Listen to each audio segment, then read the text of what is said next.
फौजी की जिंदगी एक संघर्ष है, एक त्याग है। और ऐसा नहीं कि ये संघर्ष और त्याग तभी तक रहता है जब तक वो फौज में रहे, बल्कि ये संघर्ष, ये त्याग समय के साथ साथ उसके रिटायरमेंट तक भी जारी रहता है। हम बात कर रहे हैं उन रिटायर्ड फौजियों के बारे में जिन्हें सरहद पर एडजस्ट करने के बाद समाज में एडजस्ट करना एक जंग जैसा ही है, जिन्हें समाज शाबाशी तो देता है लेकिन साथ नहीं देता।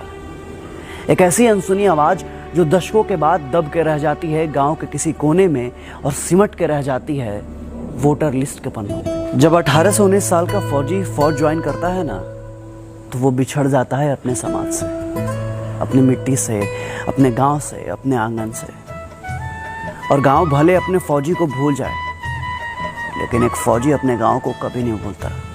साल के हर 30 त्योहार याद दिलाते हैं कि फौजियों के भी होली और दिवाली आता है, लेकिन वो समय के साथ सब छोड़ देता है। होली, दशहरा, दिवाली, वो छोड़ देता है अपना समाज, अपनी जवानी, अपना बचपन, अपने सपने, और उन्हीं सपनों और अपनों के बीच छोड़ देता है एक आम जीवन, क्योंकि उनके रगों में खून नहीं देशभक्ति दौड़ती है।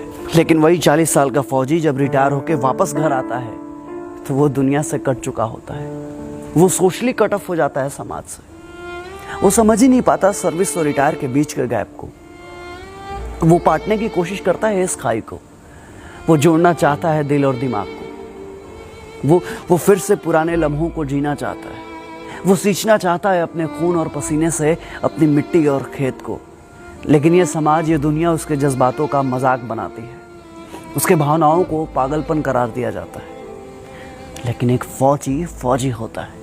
उसको खुद पे भरोसा होता है। उसे पता होता है कि वो जो कर रहा है सही है। उसे तो आज भी लगता है कि दुनिया पूछेगी उसे कैंटीन की तरह और सर पे चढ़ा कर रखेगी रम की तरह। उसे तो आज भी लगता है कि दुनिया एक सर्विस की तरह है और यहाँ भी सारे काम फौज की तरह ईमानदारी से होते हैं। और ये भी एक कड़वा सच है कि दुनिया रिटायर्ड फौजियों को जगह नहीं देती साहब। वो बना के रखती है एक ऐसा गैप और राजनीति जिसका गणित आज तक किसी फौजी को समझ में नहीं आया, और उसकी इसी मासूमियत का फ़ायदा सारी दुनिया उठाती है। पता है, जब दुनिया सो रही होती है नींद की आगोश में, तो वो तड़के सुबह उठ जाता है गाय भैंस को चारा डालने के लिए और निकल जाता है दूर कहीं गांव में टहलने के लिए।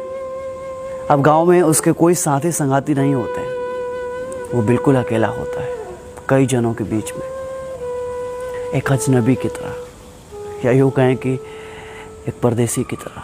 फिर वो बनाता है गांव के बच्चों को अपना साथी और काटता है उनके साथ रिटायर